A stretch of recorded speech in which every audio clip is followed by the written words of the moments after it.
Welcome to the Business of Government Hour TV, a video companion to our flagship radio program. I'm Michael Keegan, your host. Each week, government executives and thought leaders join me for an informative, insightful, and in-depth conversation on improving government effectiveness.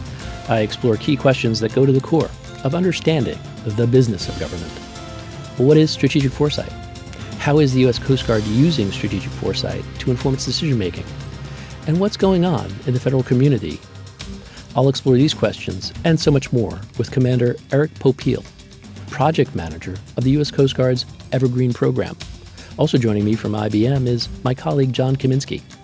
Take a look and take a listen. You can download the whole interview at iTunes or at businessofgovernment.org.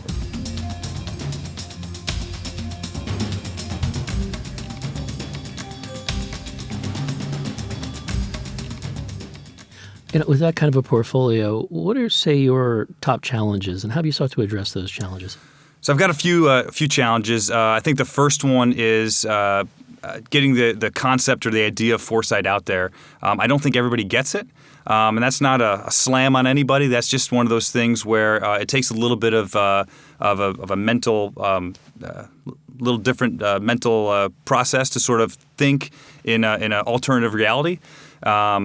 So I think one of the biggest challenges is sort of explaining what we do and why it's helpful to an organization. I think that senior leadership buy-in has been helpful in that when we're able to get our senior leaders to look at our products and to buy off on them.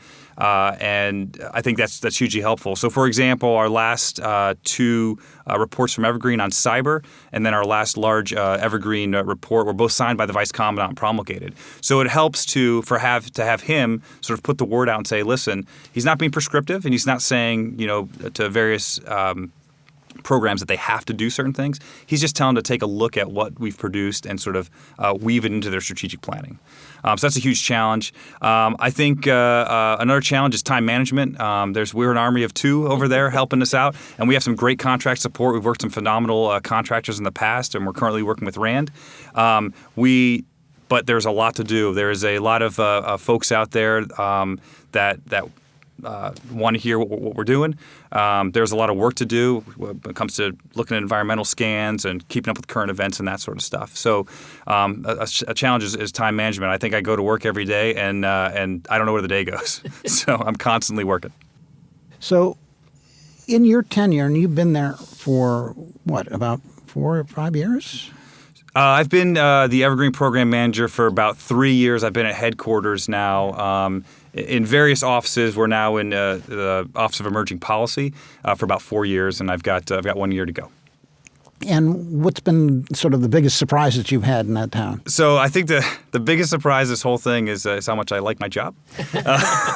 So I'm an aviator by trade, and we are told constantly out in the field that flying is the best thing, and it is. I really enjoyed flying, and it was a lot of fun. But we're trying to stay away from headquarters, and I think that when I was assigned here, I was a little apprehensive, but I was ready to show up, and I showed up here, and quite frankly, virtually none of what I was told about headquarters was true. Now, there is a lot of bureaucracy and there's a lot of stuff that you have to work in, but in terms of want to come to work and waking up and enjoying what I do, I think that surprised me a lot, and it's surprised me so much that we're sticking around. So, Eric, would you tell us more about the Evergreen Program's mission and vision? How does it position the Coast Guard to navigate emerging strategic trends and challenges and harness opportunities? Sure. So what we're trying to do is we're trying to build a strategically agile Coast Guard able to manage a complex and fast-changing environment. That's sort of the mission that I've come up with. And what we want to do that is instill strategic intent throughout our service. We want people to learn methodologies and learn strategic thinking so that they're able to identify this stuff and apply it, not just in their program, but actually across the Coast Guard. So, for example, we have to use this stuff, and it has to be useful in terms of informing key decision makers and senior leaders. I'm able to teach mid-grade officers. I'm able to talk to senior enlisted folks. And the goal is to really inculcate this into the service, and so that we're not chained to the budget environment. We're not thinking just a year ahead or one continuing resolution ahead, that we're thinking really long term, and we know where the Coast Guard wants to be. I think that by doing this in sort of a scenario-based planning methodology, we're able to identify some opportunities, but also identify some challenges. And if you're consistently just looking at an annual planning cycle, what's going to wind up happening is that you're going to be caught unawares of some of the stuff that's coming down the pike when you should have seen it coming. We're trying to avoid the failure of imagination with this methodology. We haven't defined it per se, but strategic foresight. Are you predicting the future or preparing for it? And why is there an important distinction between this? So I don't think that we predict the future. I think that you can identify what the future may look like through a rigorous process of looking at key trends and drivers that are shaping the global environment and the Coast Guard operating environment. So you can get pretty close, but we're definitely not trying to predict the future.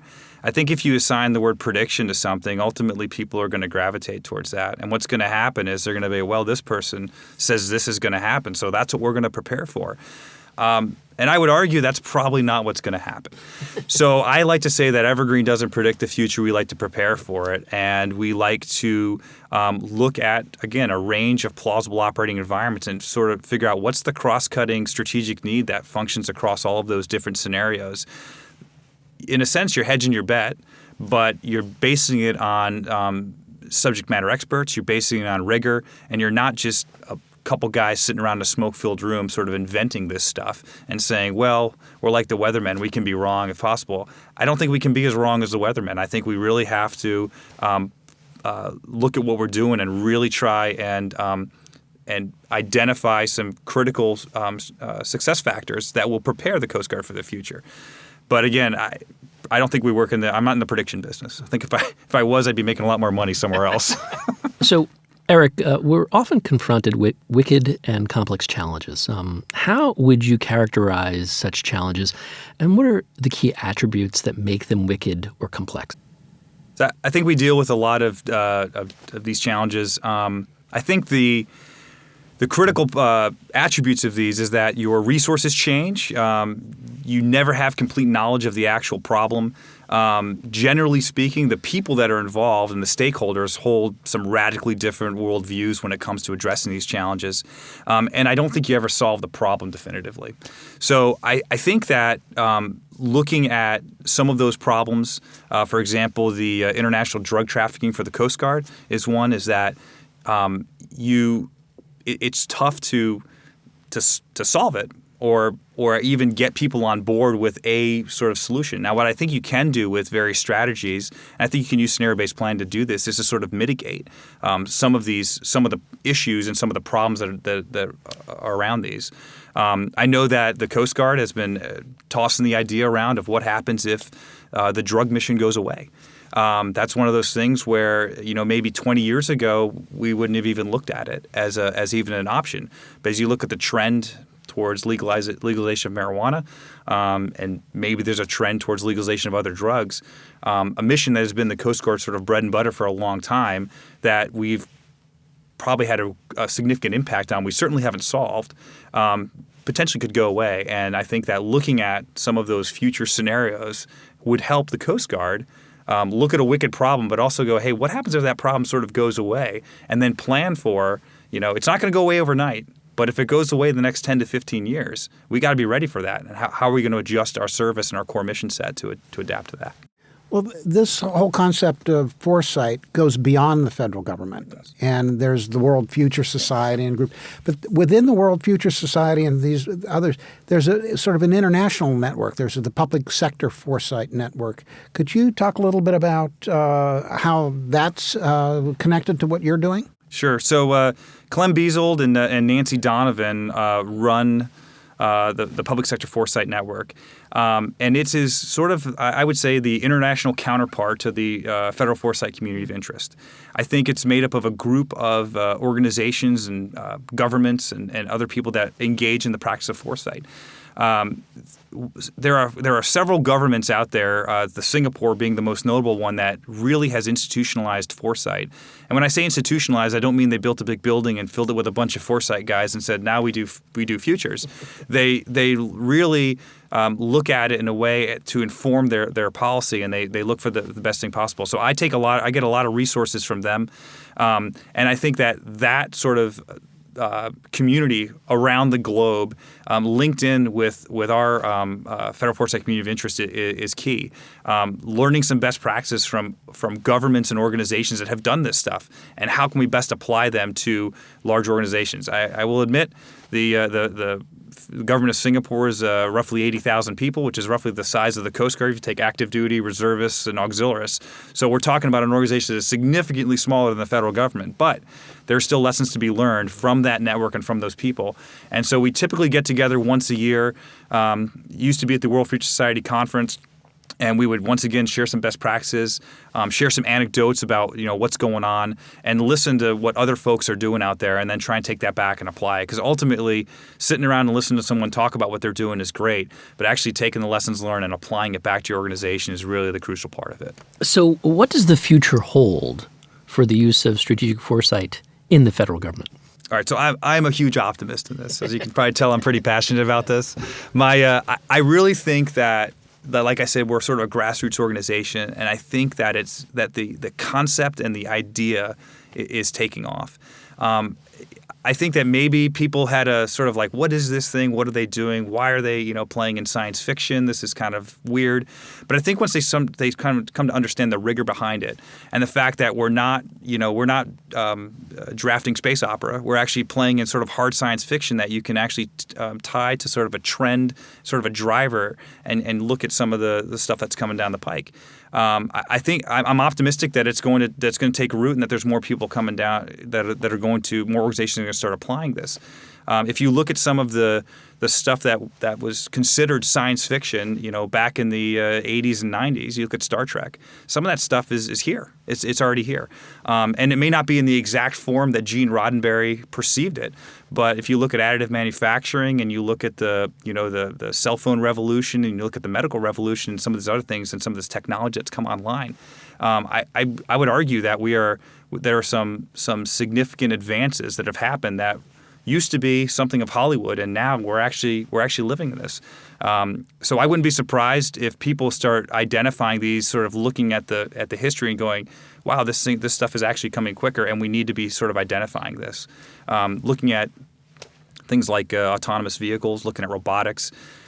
These are things that we're going to have to struggle with, and we should be struggling with them now when they're not when they're just starting to come out, rather than getting sort of hit in the face with it when a company says, listen, I've got this thing and I want to put autonomous trucks on the road and I'm going to do it. What does the federal government do about that? Well, let's prepare for it now, and let's use some of these methodologies that can sort of look at that and identify it. A quick example of that is, I think about 5 years ago, I want to say it was 7-Eleven or one of these places was delivering beer via drones to ice fishermen on the Great Lakes. And they were, you order your stuff and out comes your beer. What's interesting about that is that instead of, the FAA basically shut them down and said, you're not doing this anymore. That was 5 years ago. Now you've got Amazon looking at this, and you've got other places that are going, I want to deliver this stuff with drones. Well, the response of the government and of agencies cannot be shut it down. Mm-hmm. Over in, I want to say it's Norway, they're experimenting with autonomous shipping. They're experimenting with unmanned vessels. When that vessel shows up in New York Harbor, the response of the federal government cannot be, it's not coming in. We have got to be prepared for this. So as we're seeing these trends, I think it's the responsibility of the agencies to sort of look at them and go and communicate to the leaders and say, we have got to be ready for this. It may just be policy. It may not be a huge resource lift, but we've got to understand what's coming down the pike so that we're ready for it. So when it does come down, it won't be perfect. It won't be a perfect solution, but it'll be a whole lot better than just waiting for it to happen to us, which I don't think is a good solution at all. Be sure to join us next time on the Business of Government Hour TV for another informative, insightful, and in-depth conversation on improving government effectiveness. Until then, it's businessofgovernment.org.